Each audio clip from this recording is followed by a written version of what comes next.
This time on Backshed, I got me a 73 DENTSIDE F100. Let's take a look.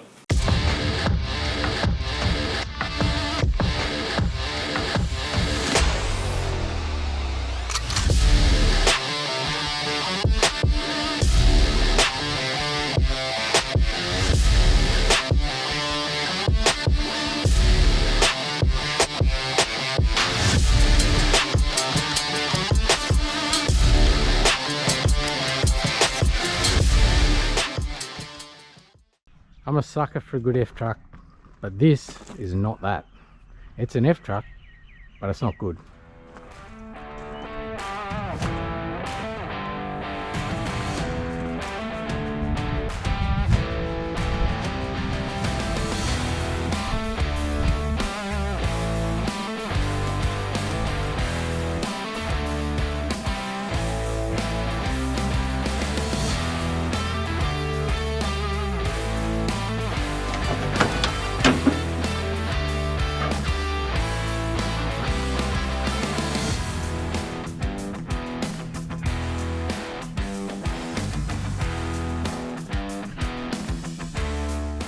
It's auto.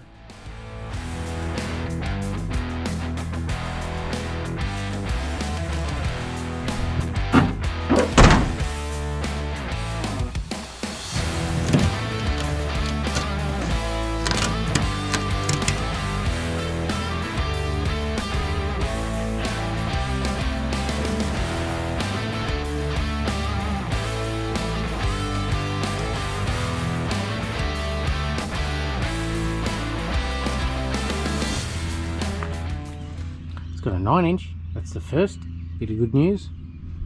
Probably the only bit. Check this out.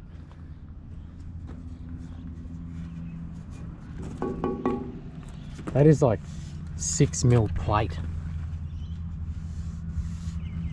That wheel arch was never rusting out. Pity about the cab.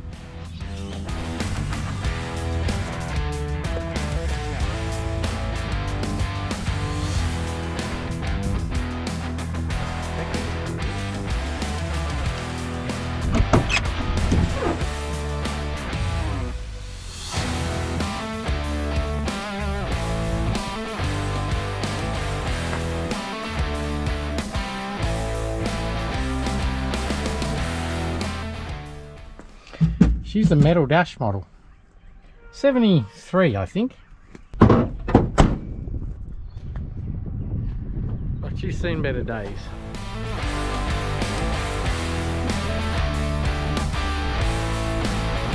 Now, I'd love to show you under the hood, but the latch is broken, so I can't actually get the bonnet up. So I think what I'm going to have to do is take the bar off, which clearly it was going to come off anyway. Take the grill out and then see if I can get to that latch. So that's our first job before we even finish walking around it. Alright, get into it.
None of that's really great news, but I'll stick a tyre on it and get it off the trailer.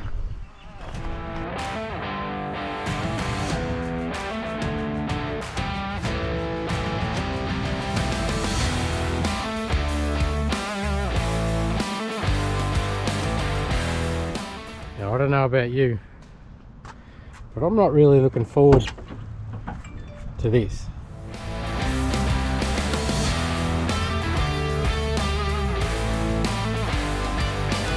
but it ain't going to clean itself out. So here we go.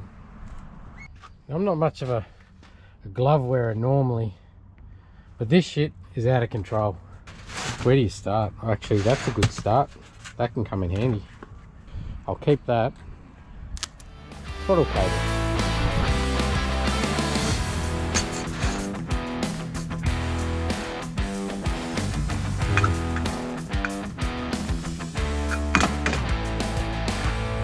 Ooh.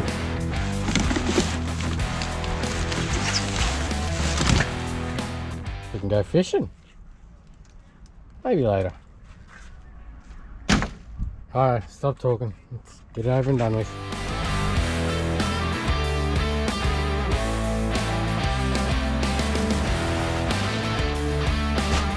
Old paper. Oh, Wacko Jacko on the front. What are your model issue? January 18, 2004. So that might give us a bit of an idea when she last was on the road.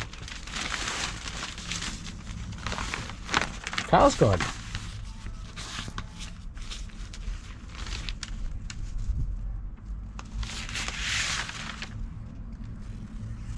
Oh, an AU for $13,990. One of a kind. 5 litre manual Stato. Yes, it's manual. I didn't think they made a manual Stato. Clubby.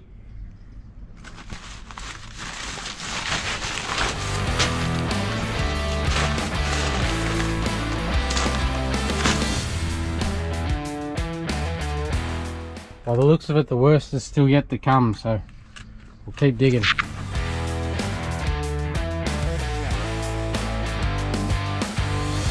So everything's pointing towards last rego. No, that's not a rego label. That's a permit. That's an unregistered vehicle permit. 16th of January 04 was the last time she was driven. There you go.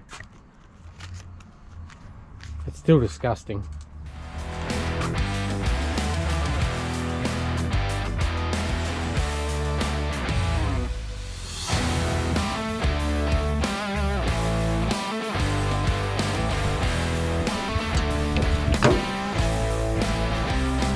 Oh, the old brute. It's got to be better than what I'm smelling right now. Put out everywhere. Actually, it's not that great.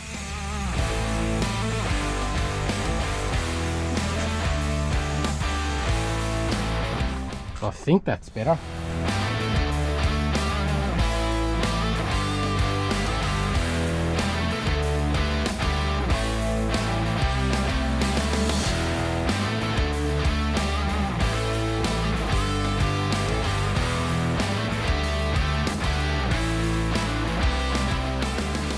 We're nearly there. I'll start removing some of this shit and getting the crap off the dash and then this guy, but the seat's out. I'll get the vacuum through here and then I'm just going to pressure clean everything, but at least they were patriotic. It's the best thing I've found in this truck so far.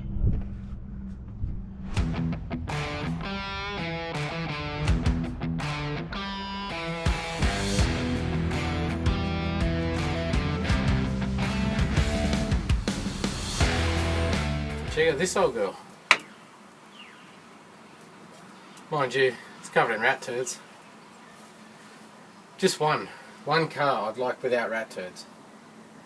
Why do they go in the car? They get the whole paddock. They're like, oh, should go in the paddock? No, let's go in the car. Shit in the car. Now that all the rubbish is out and it's cleaned out, I kind of did know that it was a manual originally because there's a master cylinder there for the clutch. But what I didn't realise is that it still had a clutch pedal. There was too much junk piled up in this area.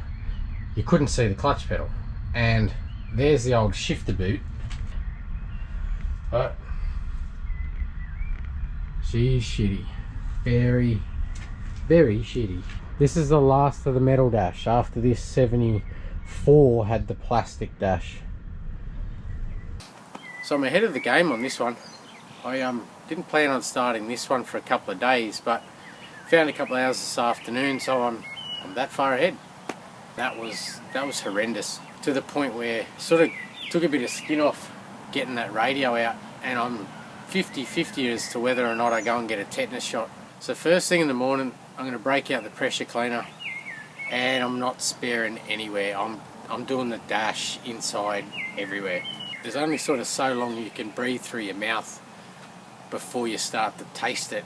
I'm just going to smash it with the pressure cleaner. So then I'll start on the tray. The tray's coming off, I'm not dealing with that. So I'll start cutting that up so I can get it off in sections. We're breaking out the pressure cleaner. It's nothing but mud and rat turds. That's a rat's nest there. Cobwebs.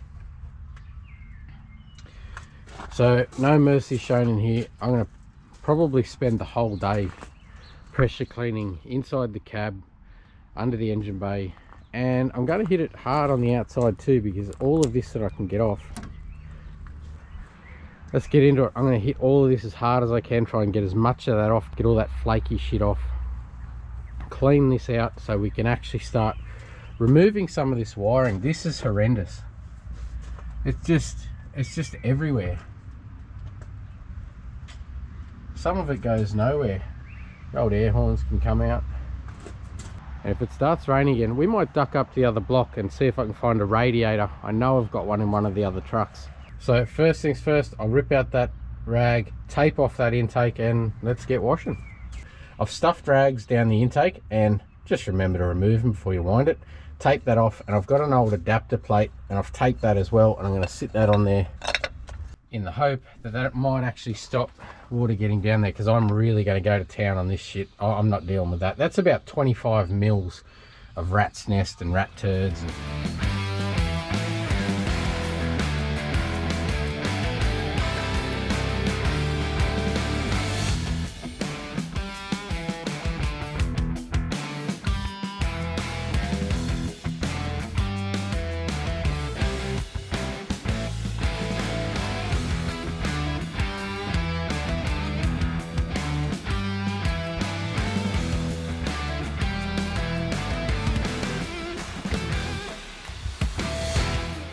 just popped the door, and I was quickly reminded of the evil that it concealed. It stinks bad. You see, at one stage pressure cleaning the engine bay, I had to put goggles on because the thought of the rat turds and the dirt hitting them in the face was a little bit too much to bear. Anyway, let's keep going.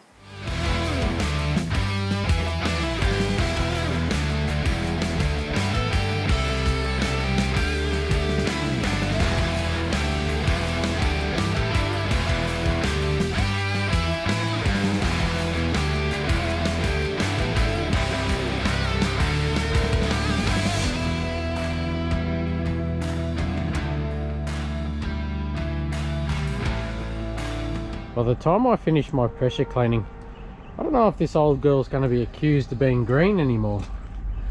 That looks like the original white underneath. It just kept blowing off. I haven't even started on the outside yet. I better wind the window up so I don't get it. I'll wind the window up. Unfortunately, I had to pull the cardboard out of the roof. It wasn't too rooted, but there was one corner that had a hole in it, and you could see the mice had gone in it. And so while it was still in there, I'd say the stink was going to stay as well, so it had to go. But that's probably the first go. I'll probably have to give that 2 or 3 goes, but for now I'll move on to the outside.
So now that we're free of rat turds and shit, I guess I can start getting into this. I'm going to get a socket onto the end of the crank there and just see if it'll gently roll over. Don't go forcing it, because if it has had moisture in the cylinders, you can break rings by forcing it past the lip of rust. The fact this one's still got its plugs in is good. The fact they had no carburetor on it, not so good. So I'll just get a socket onto the bottom of the balancer there, and we'll give them a gentle push. If it doesn't roll over, then I'll go back and I'll knock the plugs out. Put some WD, depending on the extent of how much it takes. You can either leave it overnight, or we'll see what we end up. We'll just give that a bit of a twist first.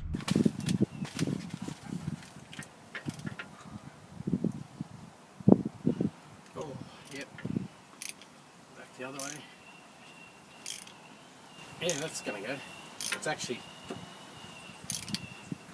probably a bit too easy. So that actually rolled over pretty easy. But the reason I say don't force it, if they've been sitting a long time and they have got a little edge of rust around the top of the piston, you can break a set of rings pretty easy. Normally I'd chuck a battery in that now and just see what sort of things we could light up. But I'm actually frightened of chucking a battery and lighting the whole car up, because have a closer look at this. What's going on with that? That has no insulation on it at all. That's just spliced into that. That's melted. It definitely was connected to the battery, so that's, I don't know, frightening. And then we've got the battery positive cable that's connected to nothing. It was connected to that solenoid there. But I mean, that's not even connected, so that solenoid there obviously had switching something else on. I would say before I go throwing a battery in here, I'm gonna have to go through a bit of this and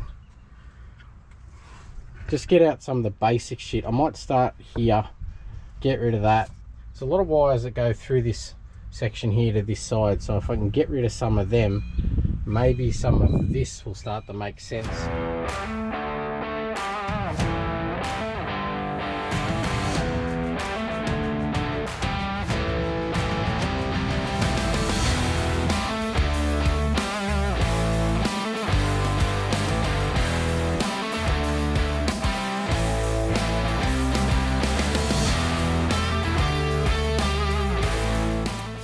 Just removed the air horns and I've unplugged the washer bottle, and this sort of mean about it will start to sort itself out. The air horns had a power source running to that relay, so I've labelled that because I'm going to need a horn somewhere, so there'll be a switch inside somewhere. That's the power for that. And now you see this red wire from that relay runs back and across through there and over there, so I'll trace that back and undo it over there.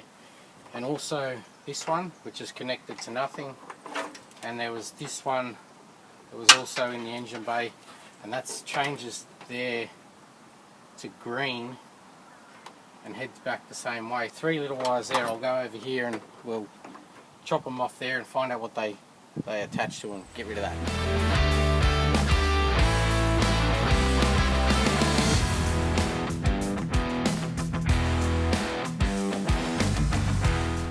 So even just with the washer gone, the relay for the horns, the horn, this isolator, I unbolted that and didn't remove it. That can go.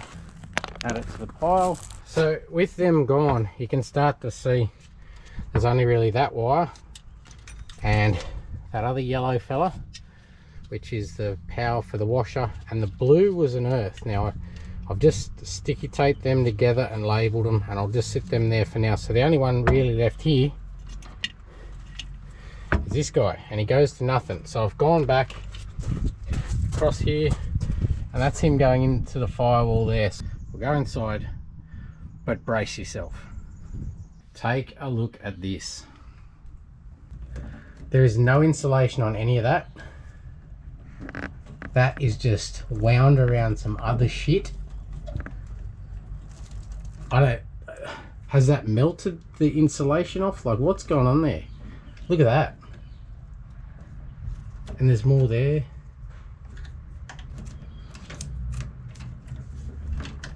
Man, this is going to be sweet. Look there. That's not even connected to anything. Well, that makes that easy. That makes that real easy. It's starting to seem like I'm going to spend the day in that engine bay and under there before I've even got the confidence to throw a battery in there. And although if I did throw a battery in it and it did burst into flames, that would save me a lot of trouble, I suppose. Never mind, we'll see if we can sort a bit more of this shit out. We'll just keep taking one wire at a time, and eventually we'll be left like this where it's already an improvement. So we'll just keep working our way back across.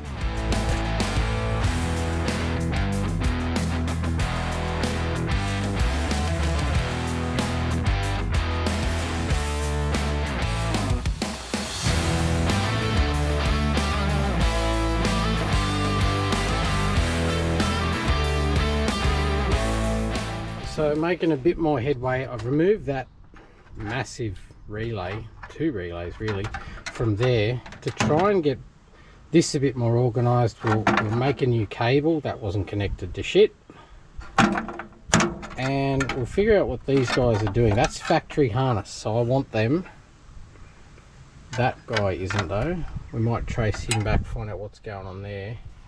And I want to chase these guys. So that's factory wiring there and there. Those little fellas push onto there and one onto there. So one will be negative, one will be positive.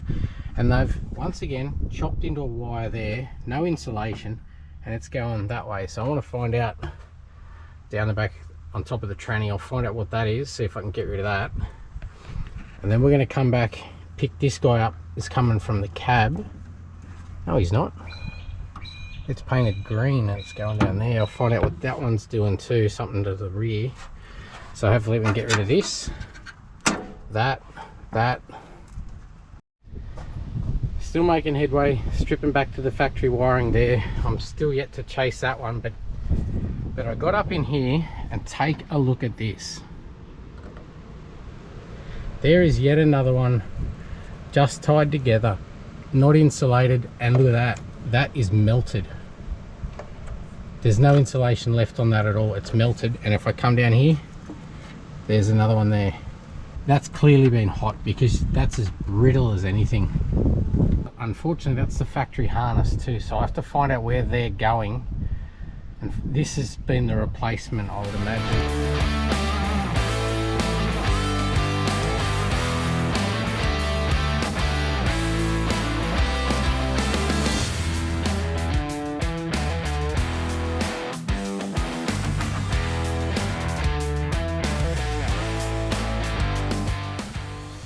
So batteries in, there was this solenoid and it was on the inner guard like that, well there, but I'm just going to sit it there.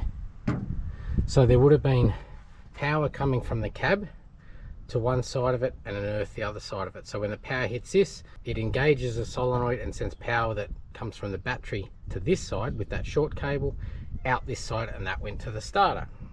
But I'm pissing that off 99% of the time. That won't work after sitting for 6 months, let alone probably 18 years. So that's going straight to the starter, but it means one of these little wires, these factory wires here, will be the activation power for this solenoid. So what that means is when I roll the key on, it should have power when the key's engaged, but then disappear as I let the key off. That is the wire that I'm going to connect to the starter through this guy. That's the wire that's connected to the starter. So I need this guy to be activated by one of these guys. How I'm going to test that is I'm going to put a test light in the negative and I'm going to clip it on to that amazing join that they've put in there. And if it's not that one, I'll test that one. So what will happen as I roll the key on, you should see that light up. Oh, and we've still got this debacle to get to, but for now, if the key bloody works, there we go. All right, now I don't know if you can see under the bonnet out there to that test light. Because if I flick the key, there she is lighting up. So we should have some dash stuff. Oh, we've got power in here anyway. So I'm going to grab that wire, connect it to this guy, and that should wind us over.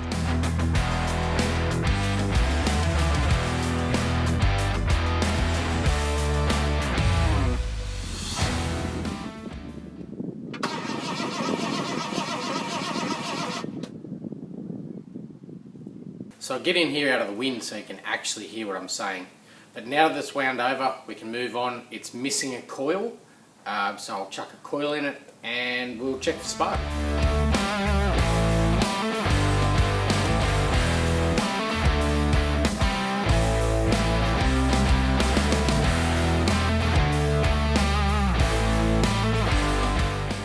So shit's getting real. I set up the coil, I run a lead to the distributor, I've wired the coil, positive, negative. So what we've got going on now is I'm starting to blame the infamous points. Now points are shit, there's no other way to describe that, they're just shit. That's now grounded. If you see, test light's working there. And if you get on the back side of the points, we've got light there. But this side, I got nothing, and that's off the cam lobe. See the little lobe there where I'm pointing there? That is off the lobe. So I'm going to get in between those contacts with an emery board and just file them up and see if I can't get earth on this side of the points.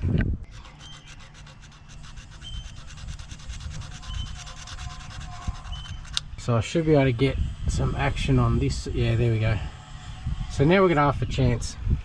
Button back on.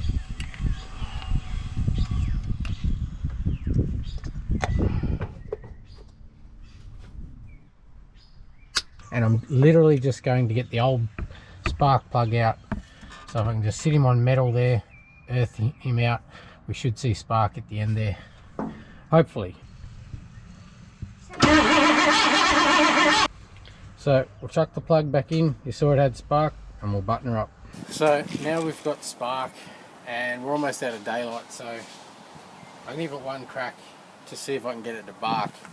I'm gonna leave me plate on to act as, I guess, shut carburetor butterflies. I'll spray a bit of fuel down there, plonk that on to restrict a bit of air and see if it can't make it pop. I don't want it to start, obviously, because I haven't changed the oil. Yeah, just see if it's going to pop and fart and act like it wants to run.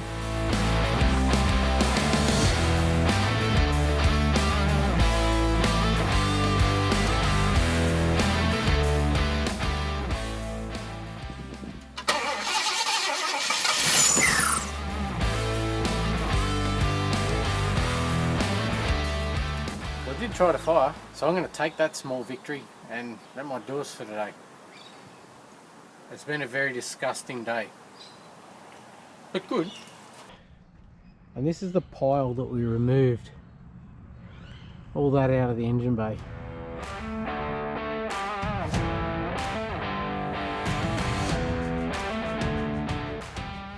That is a lot of wiring that was doing absolutely nothing in that engine bay. It's always good to get little victories at the end of the day, and to hear that pop, it was good. It was a sign that it wants to run. I got cheeky on this one. I've actually had it there for about 3 weeks, and I had a 600 Holly down the back of the shed on the shelf that was pretty shitty, so I sent it away. I sent it away to get professionally rebuilt, and it's not quite back yet. Yeah, hopefully the carby will turn up, then we can chuck the carby on it, a fuel pump on it, and maybe fire it and run it. See if it runs on all cylinders. I still don't know why it was parked, but if I had to have a real good guess at it, I'd say it was wiring. Some of that wiring that runs along that firewall has definitely got hot and it has melted through its insulation. So I've probably got another half day of cleaning up under the dash before I've actually got the confidence to turn the key and let it sit there and run without burning itself to the ground. I know I make jokes about wanting it to catch on fire, but I'm kind of liking the old thing. No, see them on. So up early this morning, and hopefully today that rebuilt carburetor will turn up. but there's a million things I can do in the meantime. We can spend a bit more time going through this burnt wiring, and also under the dash there's a ton of wiring we can get stuck into, and start getting this tray off. That tray is that bad, I'm just going to cut it in sections and lift it off. And we could duck up to the parts trucks too, and I'm sure I've got a radiator up there somewhere. Heaps to do. Let's get stuck into it. I guess some people would call this my graveyard, but I prefer to think of it as a nursery, because everything here is quietly waiting for its time to shine.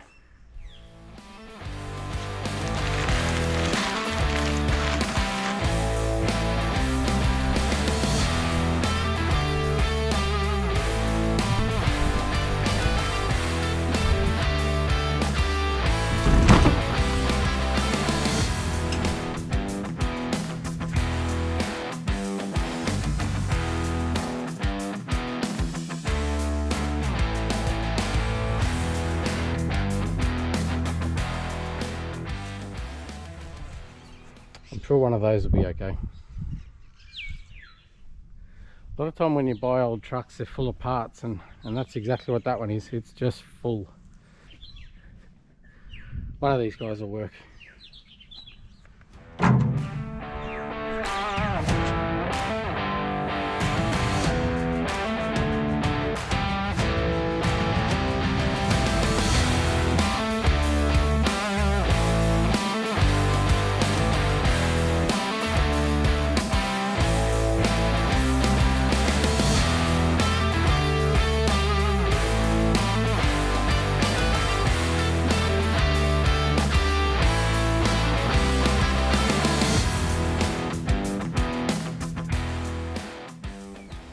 So that's basically the whole tray jammed into an 8x5 trailer, and I'll get that tank out too, because the tub I've got has the provision for the filler neck here, and so I got a back tank off the same vehicle. But check this out. I know I joke about this bursting into flames and saving me the trouble, but more wire, uninsulated, tied together, wrapped around shit. It's just more joins there. It is just a nightmare. And if you look there, it's been rubbing on the chassis. It's nearly rubbed right, it has actually rubbed through one of them. So if ever there was one that was close to bursting into flames, this was probably it. Anyway, I'll get that wiring out, start cleaning the back of the chassis, have a bit of a clean up, and maybe rip that tank out.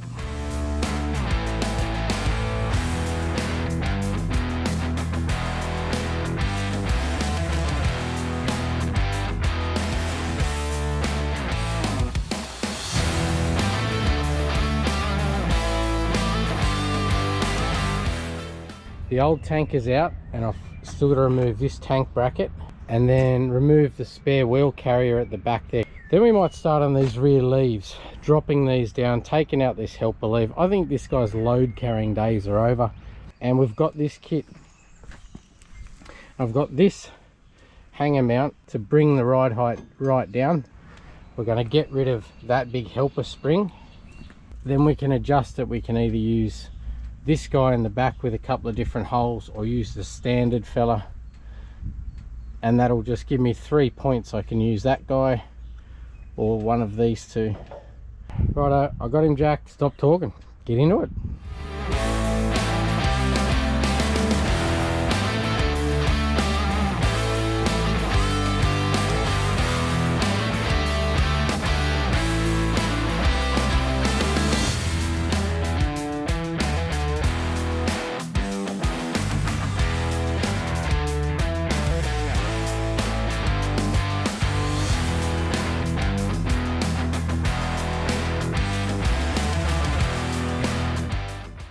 These three come out nice and easy, but that guy pretty much had to heat it up, grind the back off, then drill through it. It was a bit painful, but it's off now, and I'll find out if there's a left or right in these. There's nothing on them, so I'll check these are identical, and then we'll sand up the chassis, black that part. We're going to black the rest after I wash it, but for now I'll just get this blacked, these on, and keep moving.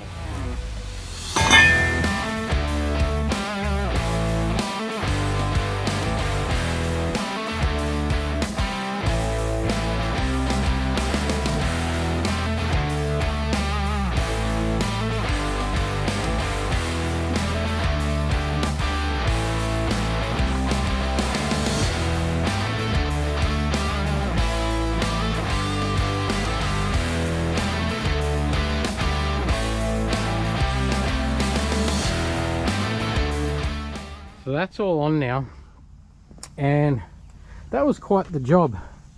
And I did actually have to pinch some other U-bolts, which of course I'm going to cut them off now, from a lift kit that I had there, because I actually took so much out of here that the old U-bolts didn't fit anymore, because they're only threaded to about there. You'll see from this side, so we've removed this pack altogether. So that brings it down to here, and that spacer as well. So I'll get them chopped off and get stuck into the other side. The other side won't take me as long now that I've sorted out that U-bolt saga.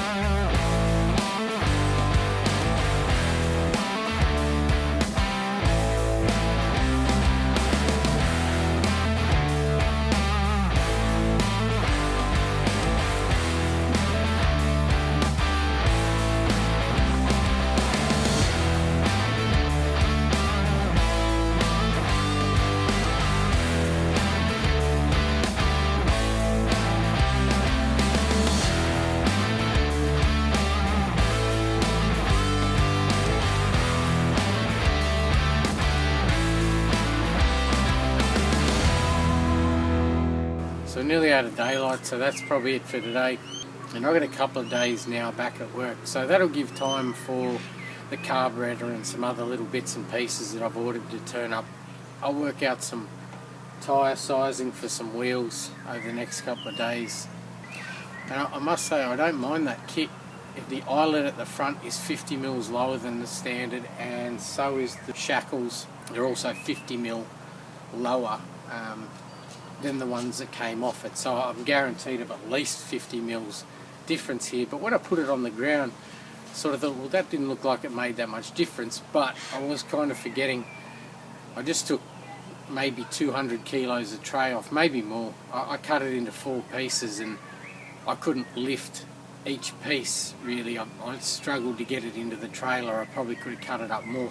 All the work with the rattle gun today shook that many hornets nests and stuff out of it, so it'll be a bit easier to clean with the pressure cleaner now. Not see you in the morning. So up early this morning, and I'm pretty excited today, as you can tell. No, but seriously, the carburetor's turned up, and talk about putting lipstick on a pig. Have a look at this thing. Now, that's not a brand new carburetor. I've had that in the back of my shed for quite some years, but as I said earlier, I got cheeky and I sent it away to get replated and rebuilt, just to take that element out of this thing, because it's got bigger issues than having little carburetor problems trying to get it going.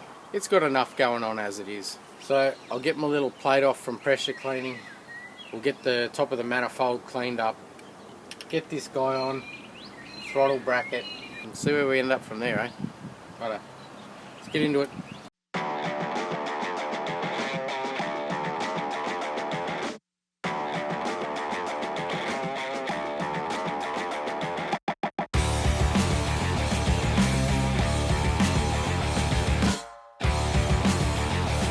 When the carburetor goes on, there's a couple of vacuum lines that need to be addressed. And see this crazy junction, if you will. It's got the transmission vacuum modulator running into it. It's got 2 blocked off, and it's got the main hose coming off here is for your vacuum assisted brake booster.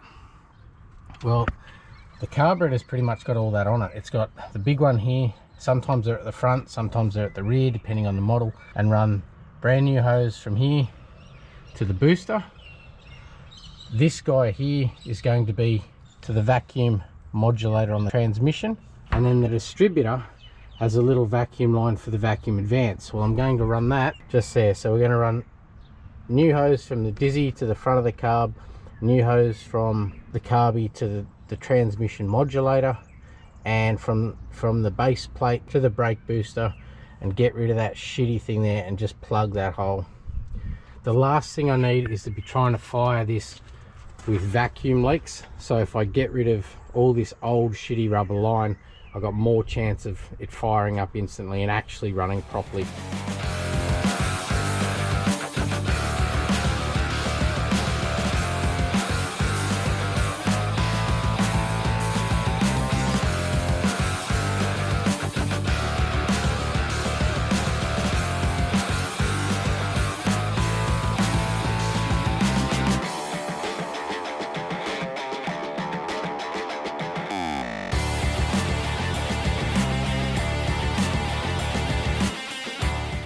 So I've got my vacuum advance new pipe on, and I've got my booster pipe on and the vacuum modulator pipe on.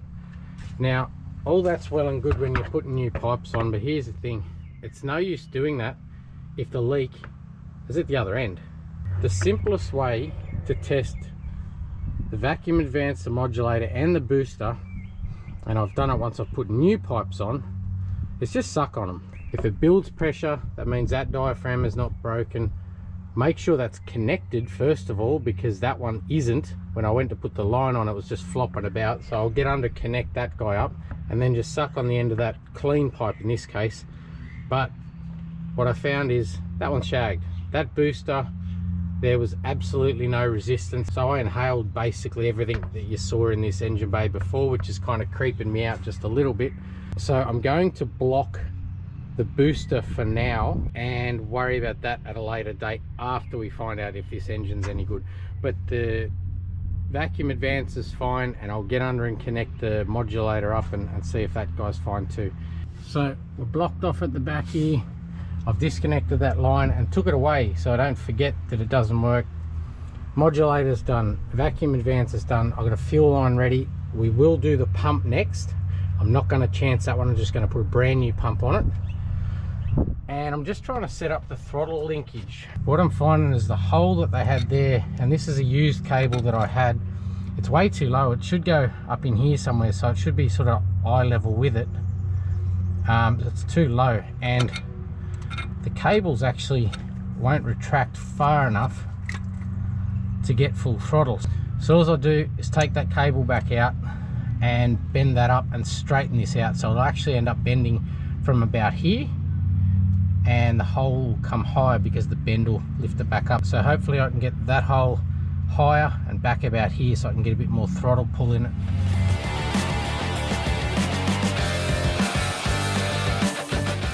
Well, that didn't work at all, because I went to bend it and I snapped some of this shitty weld clean off. Anyway, the hole's right. I'll bend it how I want it in the vise and put him back like that, and I'll just weld it back on.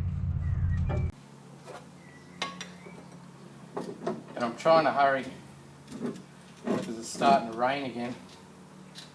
And I don't know, why don't you just bring it inside, Michael? Because that would mean putting the EH or mucus out in the rain. And I'm not doing that for any bucket of pus, let alone this heap of shit. So I'll straighten them back out first.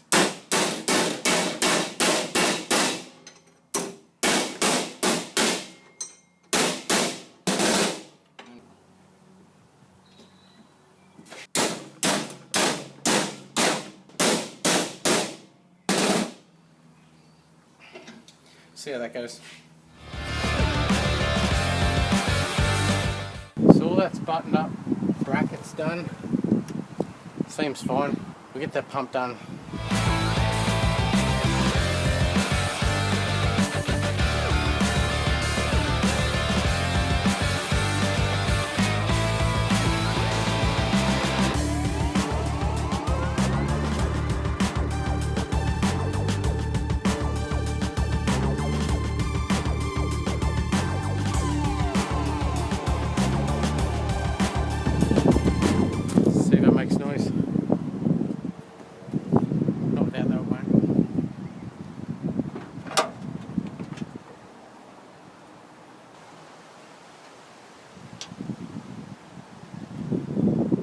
wiring makes me so nervous. Anyway, I'll just get it to bark and then we'll get into tidying up.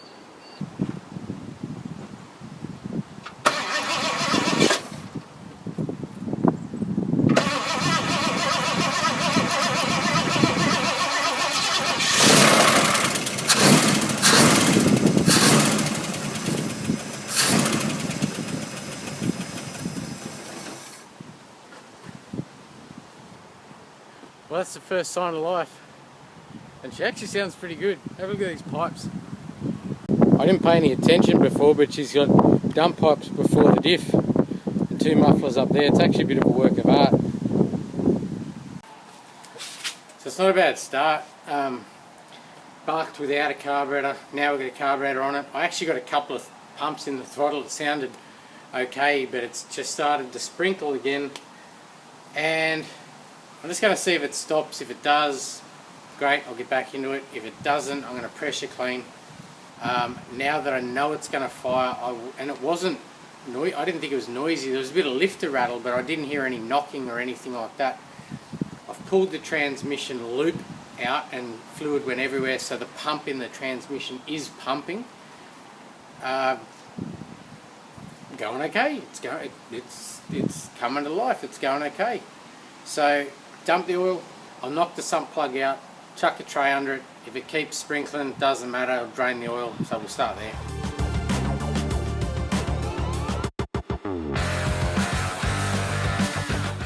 Sort of drop this oil. Take a look at this. The drain plug is there. So it dumps straight on the cross member and just runs off wherever. It's pretty much dripping off everywhere. I'll just put a little fuel in the carburetor because I think I ran it out of the little bit I put in it before. And I've got a jug down there.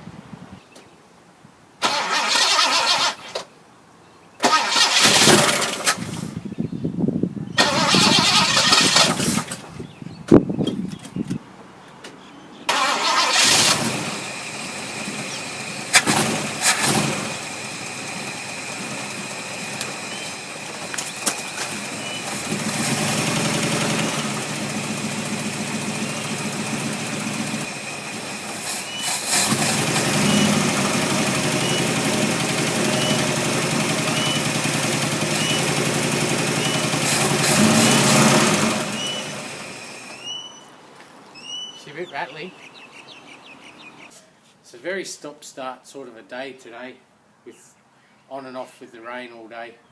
But first thing in the morning I will get the inside of the chassis ground down where those brackets were and get inside the chassis blacked, as long as it's not raining, so I can slip the tank in, run some fuel lines, and then essentially that's the fuel system carburetor sort of sorted out.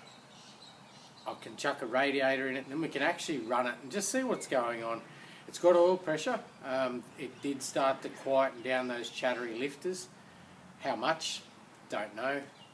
But that's the sort of thing we'll find out. We'll put it on a high idle, let that oil start to circulate through the lifters, and watching that oil come out, I would definitely say this hasn't driven since 2004. It came out thick, quite lumpy and shitty, so I'm glad we only sort of just made it cough and splutter and then changed the oil before I tried to run it, because it wouldn't have sucked that shit through the pickup. Anyway, that's it for today. I'll see you in the morning. We'll get that tank in.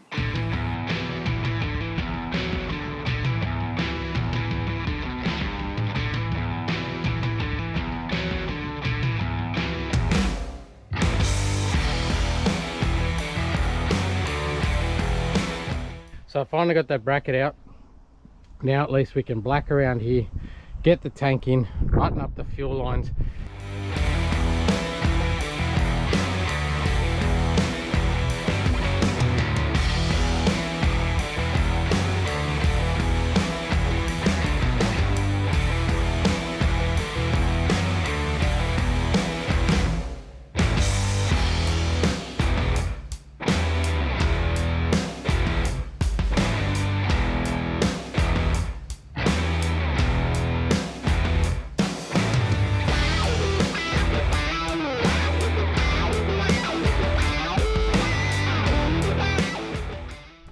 So that's the fuel system buttoned up.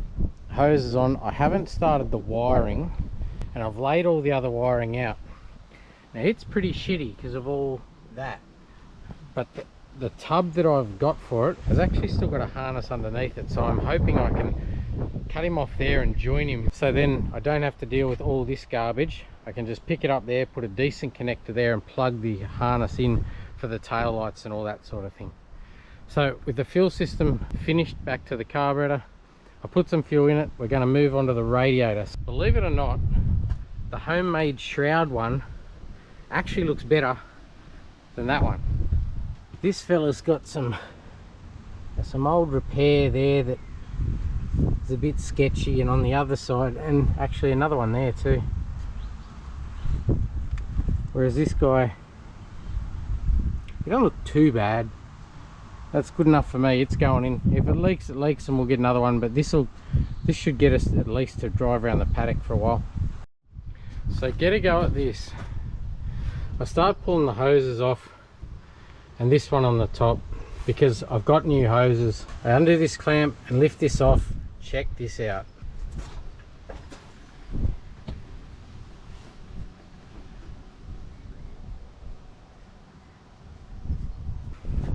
If there's no thermostat, that really worries me. But I'm assuming there is a thermostat, because this is where the water comes back into the radiator. It's not the intake, so it's not all garbage going this way into that pipe. It's actually coming back this way. So I would say what's happened is when they've removed the radiator, they've squeezed this pipe, and if you see, they've got a spring in them to stop them from collapsing. Well, I would say that's about 80% of that spring right there in the top of that.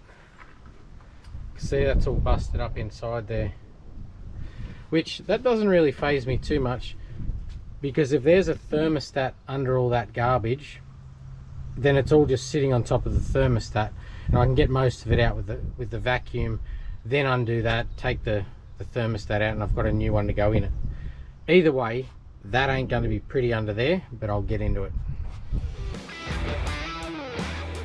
So here's the next challenge. Getting those bolts out without snapping them off, to the point where I'm actually thinking, do I try and run it as is? That was pretty bad. Like, that was that solid that I actually had to chip at it with a screwdriver to dislodge it. So this could go incredibly bad if I snap either one of them off. The rest of the day is going to be drilling and re-tapping. I'll get the torch and maybe see if I can heat it up and depress it, see if it'll move, and if it opens, I might be better off leaving it as is for now. It actually come up better than I thought it would, and you can get a screwdriver and depress it down. Yeah, it's depressing, all right. The whole truck's depressing, but anyway, it's pushing down okay, so it will open. So I'm going to ignore it, just chuck the radiator in, put a hose on it, and just, yeah, put some water in it, run it.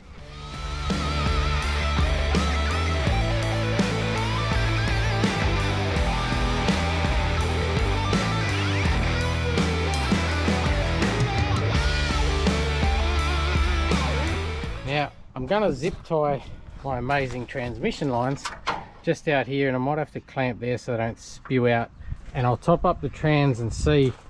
But we're pretty much at the point where if I put water, oh no we're not, I was going to say put water in, but we've got no, that alternator's not bolted on, so I better do that first, then we'll put water in it. That shroud's not that bad. Like, if you look that way, it looks great. It's just not great if you look at it.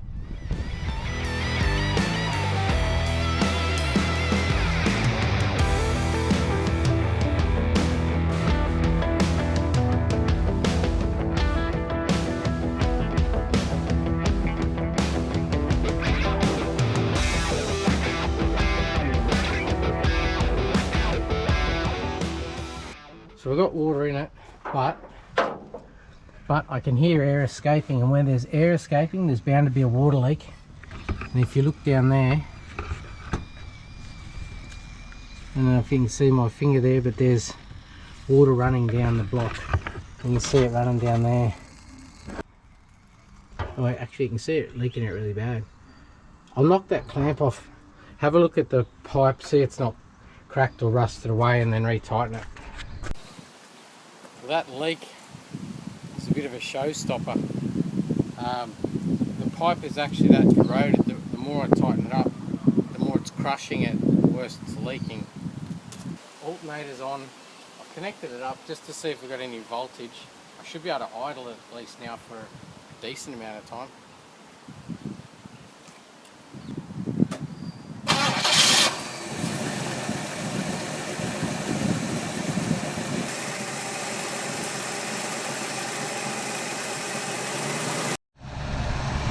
So the alternator's not working, it's not charging, but I haven't gone through this wiring yet either. Right, I don't know if you can hear very well, but it's starting to quieten down. The chattering's I'm not going to rev it, I'm just going to let it sit. I've got it just on a high-ish idle. You're not going to believe this, check this out. Oil pressure works and temp gauge. Volt, we know it's not charging, so there's nothing there, and fuel gauge I don't have hooked up. How good would it be to get everything? If you hear that fluffing out the exhaust, that's a couple of valves not quite being happy.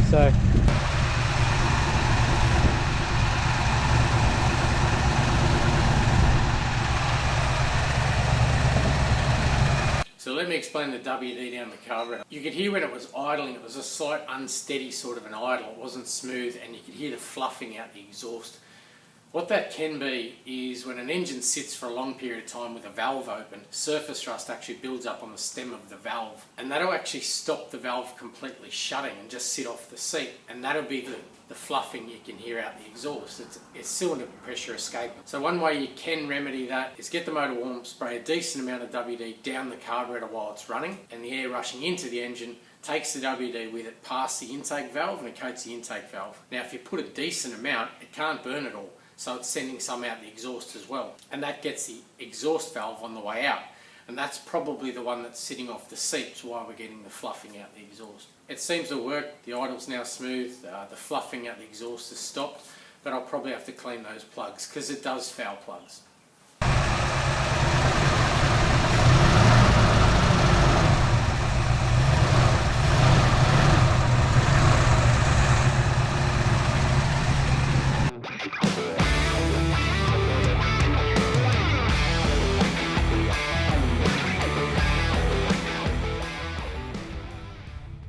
So I've blacked the back of the cab because I've got the tub here now ready to go on, and I've just treated that. I'm not doing anything special with it, but right now I want to chuck some transmission fluid in it, see if I can get it to move.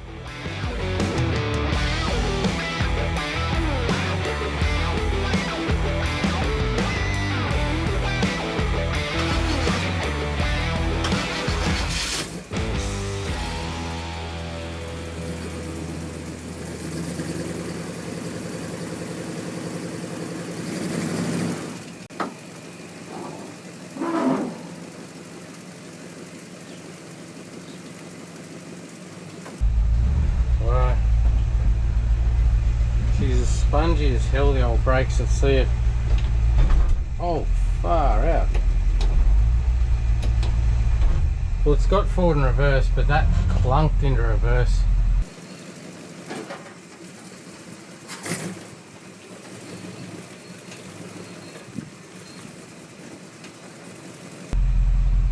Anyway, we're moving. First time in how long? She's driving.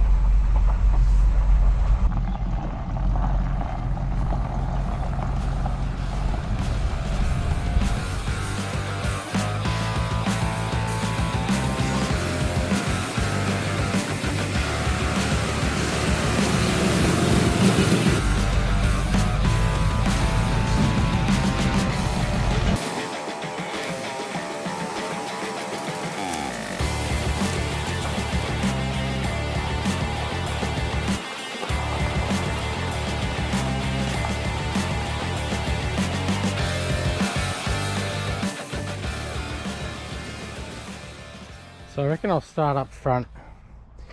I'll just start tracing wires back, find out where they go, and just remove them. And then start thinking about shortening some of these wires up, maybe moving that guy to somewhere better. But if I can neaten all this up and remove the crap that isn't needed, we might even paint the engine bay. roughly, and black, I would say. And then it'll be in here, because have a look at that. Look at that. There's no insulation, it's just melted out of that wire there. That's just tied on. Oh, not now, it's not. A joiner there doing nothing. There's stripped wires there with no insulation on them. Wow. Oh look, there's more there. Look there. The hell's going on there? And of course I removed the stereo, so there's going to be a ton of wiring up under there that can also come out. Fortunately there's no glove box, so I'll be able to get to it all. All this junk can come out.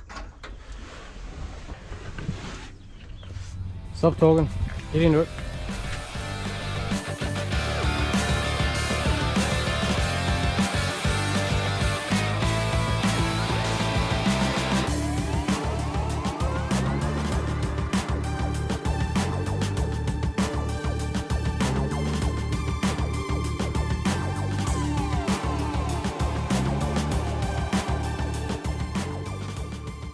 So I've started with the ignition wiring, and that resistor was the one on the inner guard there. But take a look at this. That's the wire there that was running to that resistor. It is literally wound around that wire that is melted all the way. It's got nothing around it. It must have been hanging by one thread, and it's burnt all the way back down that harness. I can tell you, she wants to live. How the hell that is running is beyond me.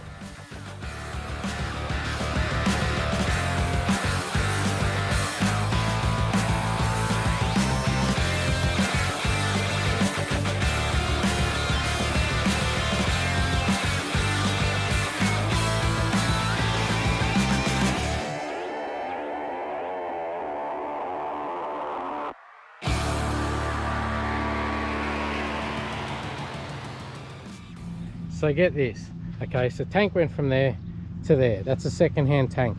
I just ran a wire from the sender unit wiring there to the new, well, used tank, and check this out. So key on. You know, we can tell some of them just want to come back to life. That gauge is going up. We now have a working temp, a working fuel gauge, and a working oil pressure gauge.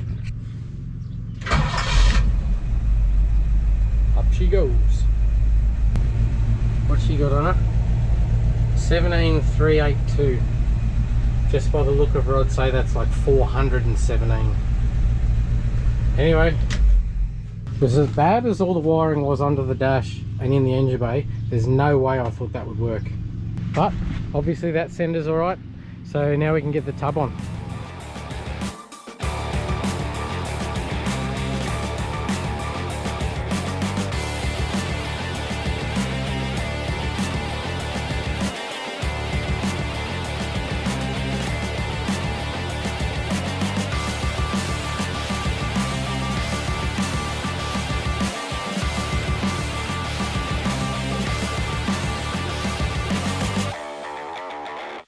So wheels are painted. I did them in a acrylic lacquer, and it's just some leftover white that I had, and I just added a ochre, which is a dirty yellow, and a black, just to make them really cream. They look quite white there, but if they sat up against something that's really white, they're actually very cream.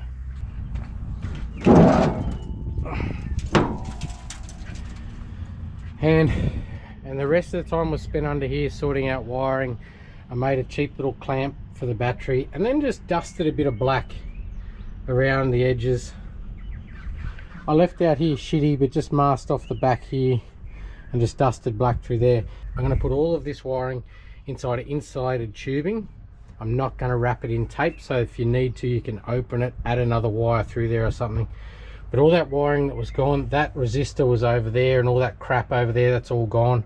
There's just that little bit there, and the two fresh wires, one to the coil and the other one back to the ignition. That was the melted one. So that one's repaired. But in all, she's starting to look okay under here. Not pretty, but just sorted out. And one thing I'll do tomorrow is I'll duck up to the parts truck and go shopping for a couple of headlight surrounds, maybe a better headlight too, and also some indicators and that sort of thing. That was a really good day. I don't really like wiring that much because at the end of the day, when you've worked all day on it, it looks no different. It's not like body work or panel work or swapping an engine or anything like that. But just to be able to turn that on now and just drive around the yard without it stinking like melting something, it's a positive. And got the wheels painted, so first thing tomorrow I'll drop them in to get them fitted up with the tyres. But the one thing I really have been looking forward to is here, the tub. I talk about putting lipstick on a pig. Well, I feel like once this goes on, she's no longer the pig. It's actually got a chance to get back on the road. So that'll do me for today, and I'll see you in the morning.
So I pretty much removed the whole floor and left the cross braces.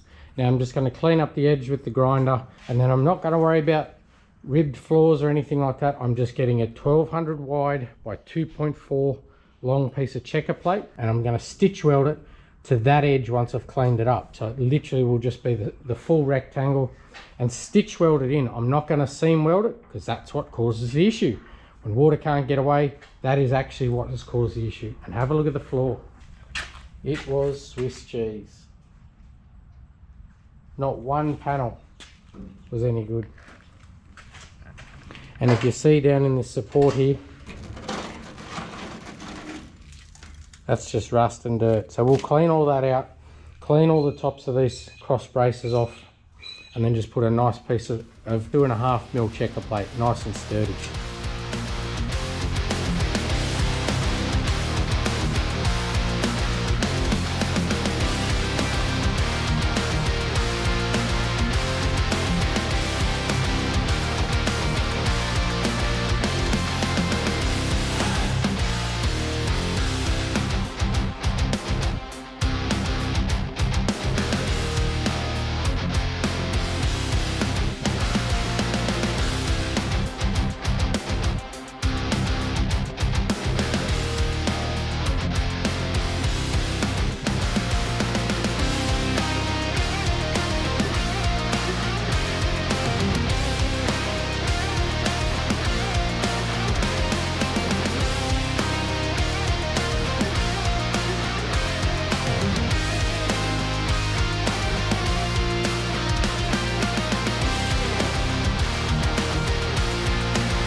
So there's one more thing I do want to do today before it gets dark.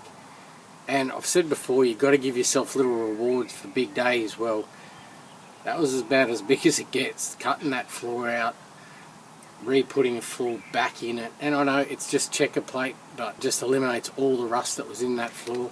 I did just put some hammer-tone industrial coating over the checker plate because we're forecast for more rain. So before it pisses down on me again tomorrow, we're going to go shopping.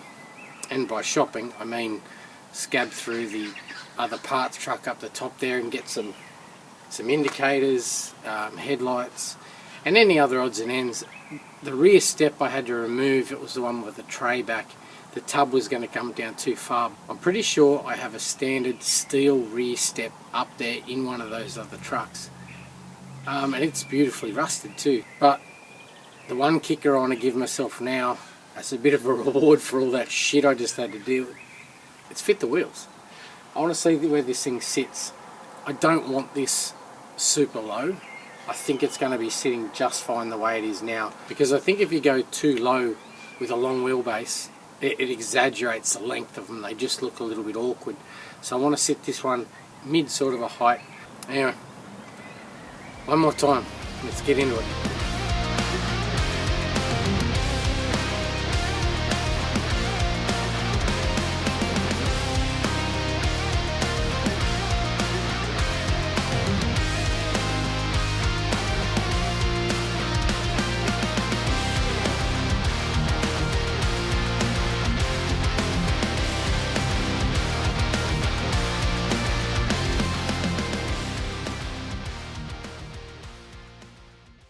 Well, it's beer time for sure.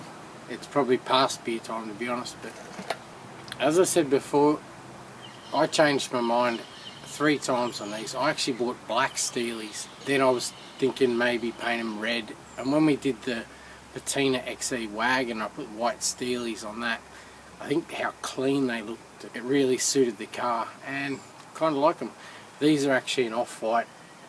If you sat something white next to them, they're actually really cream. And I know, they might not be everyone's cup of tea, but don't forget, tea isn't everyone's cup of tea. Alright, see you in the morning. So we're forecast for another 7 days of rain. So I'm going to have to hurry through this. Transmission coolers here, I just got a little universal one. Last night I went up and got some headlights. So we'll rip in before this rain sets in.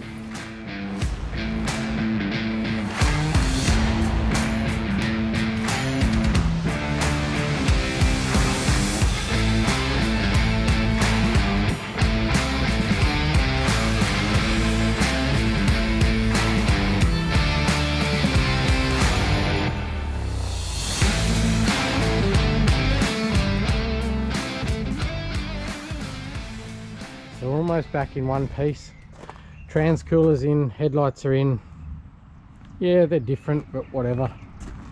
And onto the grills, but the disgusting shit just keeps on giving because they are covered in mold. It's literally growing on them. They're not perfect, but they're going in, and I might dust a little bit of grey back over them as well just to freshen them up. Because after all, we want things to look good.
But I got one more thing under the car that I want to do. If you remember, we put raised mounting points on that actually lower the vehicle and a longer shackle at the rear.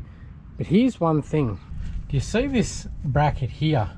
That normally wraps around the top of the leaf and pulls that pack together. But when I put the new tyres on, it sat cockeyed. One side was lower than the other. So to even it up, I actually cut across there on that side so that they're now both released. So they're now even, but if you see, the gap is slightly increased there.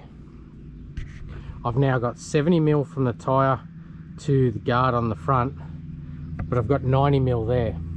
Now I've got some little base plates and a set of bolts, and I'm actually going to make a little sandwich to pull that back together on both sides, and hopefully this gap here,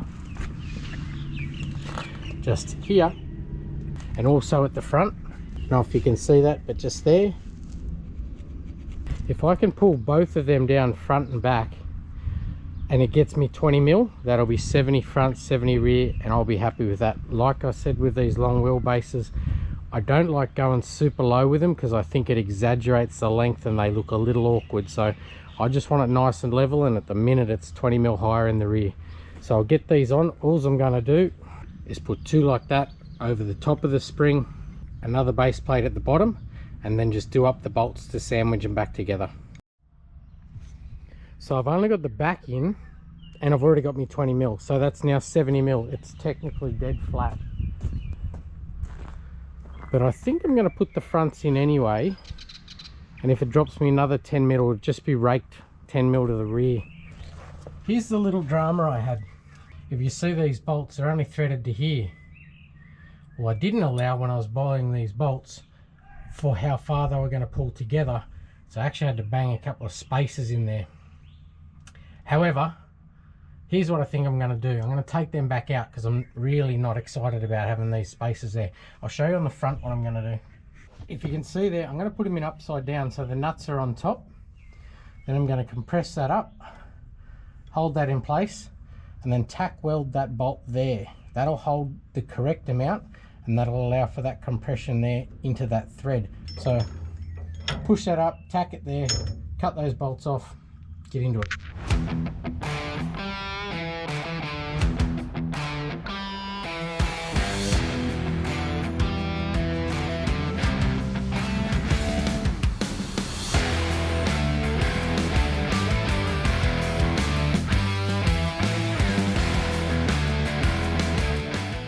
Alright, I'll go and zap around there, knock those heads off, and that's my little clamp bracket.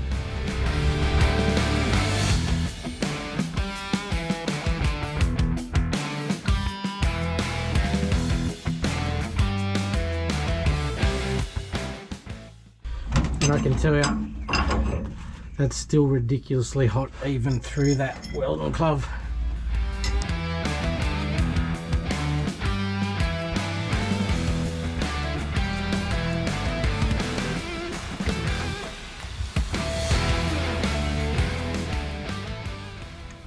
I don't know if I'm showing you exact level there, but that went from 70mm gap up there, 90mm here. That was now at 60mm top of the tyre, so we've actually gained 20 from just pulling that pack together how it should be at the back, and then I've got another 10 from pulling the front down as well. So that's actually now 10mm lower in the rear than the front, and I don't hate it. I don't hate it at all.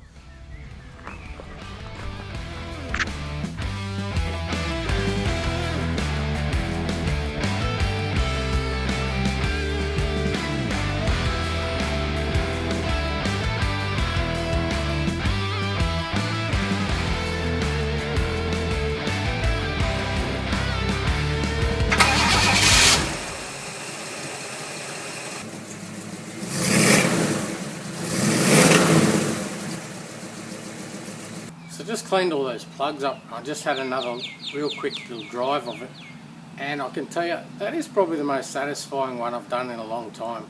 We've got some pretty cool cars, the Mucus HQ, the XY, and all really cool cars, but that thing was scrap. it was that bad that it was going to get parted out. As shitty as that thing is, I really enjoy its company.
It was a long ass day. Like a long ass day. Maybe if you stop talking and start concentrating, you half-wit.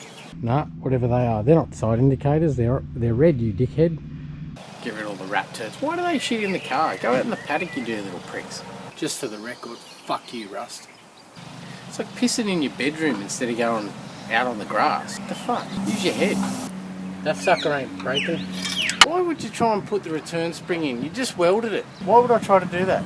Maybe wait like a minute even, cool it down. Lots of options. I had options. Didn't take any of them. You meant to say alternator, and you said no. So that's running and driving, but I'm definitely going to go a bit further with this one. There's still a few bits missing, and I really want to do something with the paint. Anyway, till next time, thanks for watching.